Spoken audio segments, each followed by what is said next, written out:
এবারের কক্সবাজার ট্যুরে 2 দিনের জন্য আমাদের ঘর বাড়ি বাসা যেটাই বলেন ছিল best western heritage. Best western হেরিটেজে আমরা 2 দিন ছিলাম। ওদের টপ ফ্লোরে ওদের সুইমিং এরিয়াটা, তো আমরা যেদিনে গিয়েছি সেদিন দুপুরবেলায় আমরা সুইমিং করতে এসেছি। তো আমি আপনাদের সাথে ওদের সুইমিং এরিয়াটা একটু পরিচয় করিয়ে দিই।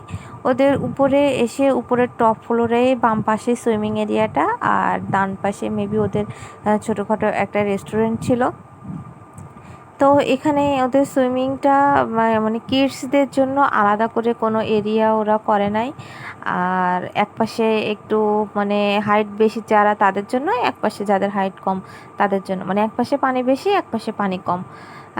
তো এই যে আমার ছেলের বাবা যে এরিয়াটা দিয়ে উপরে আসলো, এটা হচ্ছে ওদের এন্ট্রি এরিয়া। ওই নিচ থেকে টাওয়েল নিয়ে উপরে আসতে হয়। তো আমরা 3 জনের জন্য 3টা টাওয়েল নিয়ে আমরা সুইমিংয়ের এখানে এসেছি। এই জায়গাটা বসে আপনারা চাইলেও এনজয় করতে পারেন। যারা আছে অনেকে হয়তো ফ্যামিলির কেউ সুইমিং করতে পছন্দ করে না, সে হয়তো এখানে বসে বসে অন্যদের সুইমিং করাটা এনজয় করলো। আমি এখানে ভিডিও করছিলাম আমার ছেলে আর আমার ছেলের বাবার। আমার ছেলের বাবা আর ছেলে দুজনে সুইমিং করার জন্য আগে থেকেই বাসা থেকে খুব একটা প্রিপারেশন নিয়ে গেছে। ওরা ওয়াটার গানও নিয়ে গেছে যে ওরা ওখানে খেলবে। আর যেহেতু ফার্স্ট টাইম মানে বেস্ট ওয়েস্টার্নের এই সুইমিং পুলে এটাই আমাদের ফার্স্ট টাইম, তো আমরা আসলে মেজারমেন্ট করতে পারছিলাম না আমরা কোন সাইডটা দিয়ে নামবো, কোন সাইডটায় পানি কম আমরা বুঝতে পারছিলাম না। আমি এখন যে এরিয়াটায় দাঁড়িয়ে আছি এই সাইডটাতে একটু পানি বেশি, মানে যারা 6 ফিট তাদের জন্য ঠিক আছে, আর যারা 6 ফিটের নিচে তাদের ফ্রন্ট সাইডটাই বেটার। তো আমার ছেলের বাবা শুধু একবার এপাশে একবার ওপাশ ঘোরাঘুরি করছে যে আসলে কোন সাইড দিয়ে নামবো।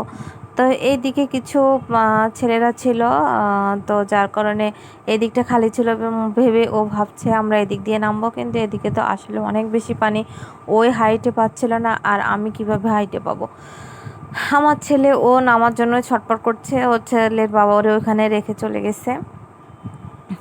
তো ও ভাবছে যে এখানে মনে হয় খুব ইজি নামাটা। ও ওখান দিয়ে দেখছে যে কিভাবে নামতে হয় এখানে। তো আমি ওকে বারবার বলছিলাম বাবা এখন নেমো না।